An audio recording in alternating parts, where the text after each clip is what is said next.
నేనేమంటానంటే గోదావరి జిల్లాలో ఉన్న కొంచెం బాగా బయటకు వచ్చి తత్వం వల్ల కారణం అంటే మీరు చెప్పిందే స్వర్గీయ ఎన్టీ రామారావు నేను కూడా ఒకసారి స్మరించుకోవాల్సిన అవసరం ఉంది. ఖచ్చితంగా 1978లో వెస్ట్ గోదావరిలో ఒకే ఒక కాపు వద్దినేని సత్యం గారు పాలకొల నుంచి మాత్రం ఎమ్మెల్యే. వద్దినేని సత్యనారాయణ అంతే, ఇంకా అసలు కాపు లేదు పాలకొల నుంచి. గుర్తుంది. 83లో రామారావు గారు 6 సీట్లు ఇచ్చాడు.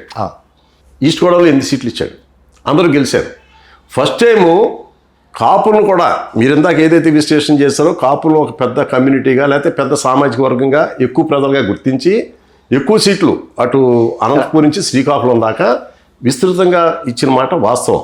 ఆయన వలన అలాగే సేమ్ కాపులతో పాటు బీసీల్లో కూడా అటు వెలమలు కానివ్వండి లేకపోతే కాళింగులు కానివ్వండి గవర్లు కానివ్వండి తూర్పు కాపులు యాదవులు కానివ్వండి పల్లెకారులు కానివ్వండి మత్స్యకారులు కానివ్వండి అలాగే పద్మశాలీలు కానివ్వండి కులాల వారుగా వాల్మీకులు కానివ్వండి కులాల వారీగా ఒక్కొక్కరిని ఐడెంటిఫై చేసి వీళ్ళకి మనం న్యాయం చేయాలని చెప్పి సోషల్ ఇంజనీరింగ్ అనేది అప్పుడు బాగా జరిగింది.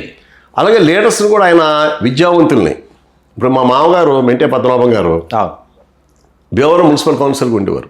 ఆయన ఎంఏ బిఏలో 20 ఏళ్ళ నుంచి రాజకీయంగా ప్రతిసారి ఆయన ఎంపీ అనేవారు. పేరే మెంటే పద్మనాభం ఎంపీ అనేవారు. పివి రాజు గారు శిష్యుడు. పివిజి రాజు గారి శిష్యుడు. అప్పుడు ఆయన ఫస్ట్ టైం అవకాశం రావాల్సింది ఆయన ఏది సరిపోలేదనే దృష్టితో ఆగిపోతే అలా గెంటుకుంటూ వస్తే ఆఖరి రామారావు గారి ద్వారా అలా కళ సాకారం అయింది. ఆయనకి ఎంపీ అయ్యారు. రామారావు గారు చేసిన పని ఏంటంటే మీరు ఎవరినైనా చూడండి ఆయన టైంలో కొంచెం పర్సనాలిటీ బాగుండి అంటే ప్రజెంటబుల్గా ఉండి ఎడ్యుకేషన్ ఉన్న ప్రతి ఒక్కరికి కూడా సీట్లు ఇచ్చాడు ఆయన పారామీటర్స్ డబ్బు ఉంది క్యాస్ట్ ఇవన్నీ కూడా కాదు. ఆ సామాజిక వర్గాల్లో కొంచెం ఎడ్యుకేటెడ్ ఉన్న చూస్తే ఇప్పుడు మీరు చూడండి ఇవాళ కూడా పెద్ద నాయకులు కూడా ఉందో రామారావు గారు టైంలో వచ్చిన ప్రోడక్టే. అవును, ఖచ్చితంగా చాలా పార్టీల్లో తెలుగుదేశమే కాదు మళ్ళీ అటు ఇటు మారి కూడా అన్ని పార్టీలు కూడా వాళ్ళే ఉన్నాయి ఈ రోజుకి. అంటే ఇప్పుడు ఆ ఏజ్ 60+ అయిపోతున్నారు కాబట్టి ఇంక ఏజ్ అవుతుంది. సో నేనేమంటానంటే నేను గోదావరి జిల్లాలే ప్రత్యేకంగా చెప్పడం కాదు, అక్కడున్న సామాజిక పరిస్థితుల్లో అక్కడున్న డామినేటింగ్ కమ్యూనిటీస్ వల్ల అంటే మీరు గమనించాల్సిన అవసరం అంటే సంఖ్యాబలం ఒకటి సరిపోదు, డామినేషన్ కూడా ఇంపార్టెంట్. డామినేటింగ్ కమ్యూనిటీ ఆధిపత్య పోరులో విజయం సాధించారు. ఆధిపత్య కులాలు ఆధిపత్య కుటుంబాలు కులాలే కాదు కుటుంబాలు కూడా.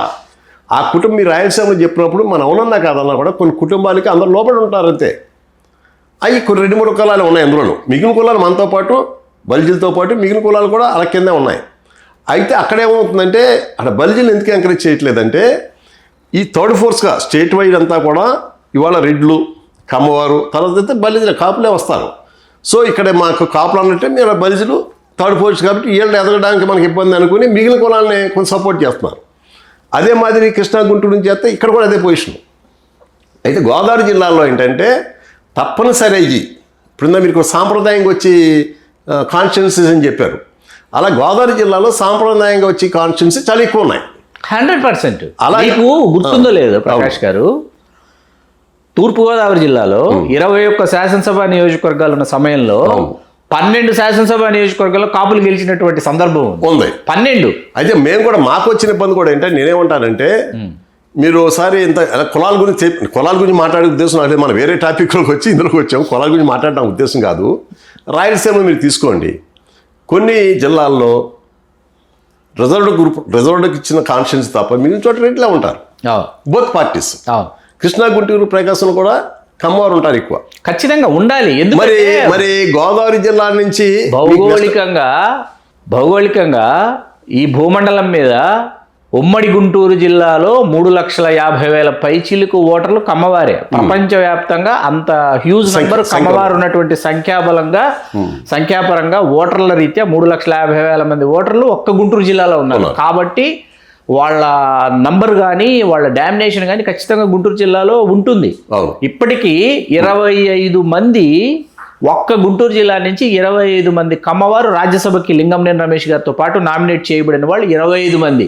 మీరు ఒక్కరంటే ఒక్క కాపు గుంటూరు జిల్లా మీరు అలా అన్నప్పుడు కొన్ని గుంటూరు జిల్లాలో వారికి అలా ఇచ్చారు, కాపులు పక్కన.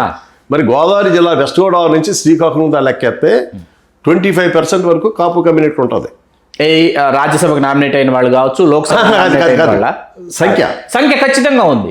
వెస్ట్ గోదావరి నుంచి శ్రీకాకుళం దాకా మీకు కృష్ణా నుంచి అనంతపురి తగ్గుతూ ఉంటుంది సంఖ్య, సాంద్రత తగ్గుతుంది. సో మీరు అన్నట్టుగానే ఇప్పుడు కమ్మవారు అక్కడ ఎక్కువ ఉన్నారు, గుంటూరులో ఇచ్చున్నారు.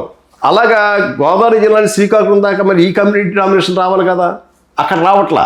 అక్కడ ఏమవుతుందంటే ఇతర కులాలు అన్నింటిలో పోటీ పెడుతున్నారు. ఎలా పోటీ పెడతారు? పోటీలకు తీసుకొస్తారు. ఎలా తీసుకొస్తారంటే ఇక్కడి నుంచి సేఫ్ గేమ్. మీరు చెప్పినట్టుగానే కమ్మవారు అన్నారు కాబట్టి ఈ 3 జిల్లాలో కమ్మవారు డామినేషన్ ఉంటుంది, మిగిలిన జిల్లాలో రెడ్డిల డామినేషన్ ఉంటుంది. ఇక్కడ కాపులు ఉండాల్సిన చోట అన్ని కులాలని కూడా కాపులకు పోటీగా తీసుకొచ్చి కాపుల సంఖ్య తగ్గిస్తూ కాపులను బూచిగా చూపిస్తూ ఒరే బాబు కాపులందరూ కూడా మీకు వచ్చే అవకాశాలు తీసేసుకుంటున్నారు.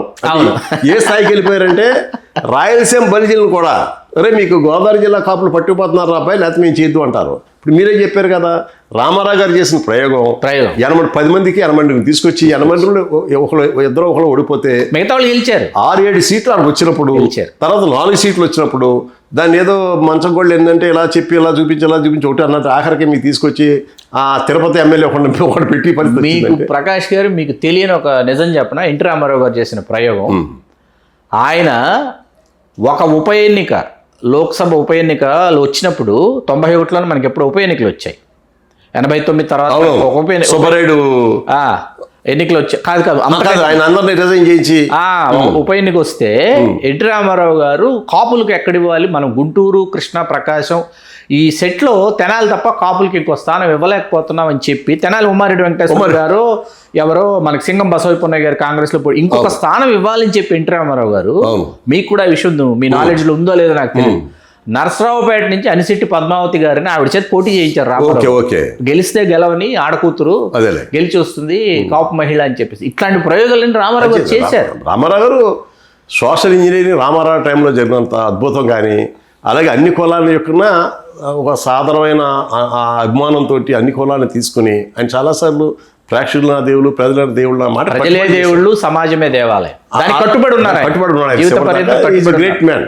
అంటే ఆయన రాజకీయము తక్కువ ఉండడం వల్ల ఎత్తుగడలు చేయలేకపోవచ్చు, లేకపోతే ఆ నిర్ణయాలు తొందరపాటుగా సడన్గా నిర్ణయాలు తీసుకోవడం వల్ల కొంచెం గందరగోళం ఏర్పడదు తప్ప ఆయన లైఫ్ ఫుడ్ స్టైల్ మనం చూసినట్టయితే రాజకీయాల్లోకి వచ్చిన తర్వాత ఒక బ్రహ్మర్షి లాగానే ఒక నిస్వార్థంగానే ఆయన ఉంటాకే చేశాడు. ఆయన గ్రేట్ మ్యాన్. అందరూ కూడా ఆయన అన్ని కులాలను స్మరించుకోవాల్సిన అవసరం ఉన్న మనిషి ఇది తీసేయండి. ఇప్పుడు మళ్ళీ లింగంనేని రమేష్ గారి విషయం వచ్చేసరికి పవన్ కళ్యాణ్ గారు సార్, పవన్ కళ్యాణ్ అనేది తప్పు కాదు. ఎందుకు కాదంటే ఆయన పార్టీ నడుపుకోవడానికి ఆయనకున్న అవకాశాలు కానీ, లేకపోతే రేపు పొద్దున భవిష్యత్తులో ఆయన వ్యూహానికి కానీ తనకు అవసరమైన టీం ఏది ఉపయోగపడుతుందో అది ఆయన నిర్ణయం తీసుకుంటారు. ఆ నిర్ణయం మనం కలెక్ట్ చేసుకోవాల్సిన అవసరం లేదు. ఇప్పుడు మీరే అన్నారు తెలుగుదేశం పార్టీ, నేను తెలుగుదేశం పార్టీ చాలా ఆనెస్ట్గా బాగా పనిచేశాను. నేను పనిచేసిన విధానం లోకేష్ గారి దృష్టిలోను చంద్రబాబు గారి దృష్టిలో కూడా ఉంది అప్పుడు బిఫోర్ ఎలక్షన్స్. ఆఫ్టర్ ఎలక్షన్ నేను వారిని కలవడానికి అవకాశం రాలేదు. దాని రిగ్రెట్స్ కూడా ఎందుకంటే వాళ్ళు బిజీగా ఉన్నారు. మనలాంటి వాళ్ళని గుర్తించే స్థాయి ఆయనకి లేదు, వాళ్ళకు లేదు. కాబట్టి నేను కూడా దాన్ని అనుకోవట్లా. నేను నా కమ్యూనిటీ తరపుని నేను మొత్తం రాష్ట్రం అంతా తిరిగాను. నాతో పాటు ఆకుల రామకృష్ణ గారు కొన్ని ప్రాంతాల్లో, వాసిరెడ్డి యేసుదాస్ గారు కొన్ని ప్రాంతాల్లో కాపు కమ్యూనిటీ తరపున కాపు చేస్తారు విస్తృతంగా మీటింగ్ వేసి కనీసం ఒక 40-50 ప్రెస్ మీట్లు పెట్టి మేము ముగ్గురు, నేను తొందరగా అయితే 10,000 కిలోమీటర్లు దాటి సంవత్సరంలో తిరిగి ఉంటాను. దాస్ గారు కానీ, యేసుదాస్ కానీ, లేకపోతే రామకృష్ణ కూడా వాళ్ళు కూడా 3-4 వేల కిలోమీటర్లు నాతో పాటు తిరిగి ఉన్నారు. అలాగే నేను స్టేట్ వైడ్ ఒక సర్వే చేసి ఆ రిపోర్టు మన లోకేష్ గారికి ఇవ్వడం జరిగింది. ఆల్మోస్ట్ 80% అందులో ఉన్న పేర్లే ఉన్నాయి తెలుగుదేశం క్యాండిడేట్కి సంబంధించి. సో నేను అద్భుతంగా చేశాను నన్ను గుర్తించలేదని నేను అనుకోవడం వల్ల అది నా వివేకం. వాళ్ళకు ఉండే ఆలోచనలు, వాళ్ళకి సంబంధించి ఎవరిని ఎక్కడ ప్లేస్ చేయలేదు, వాళ్ళ ఆలోచనలు అలా ఉంటాయి.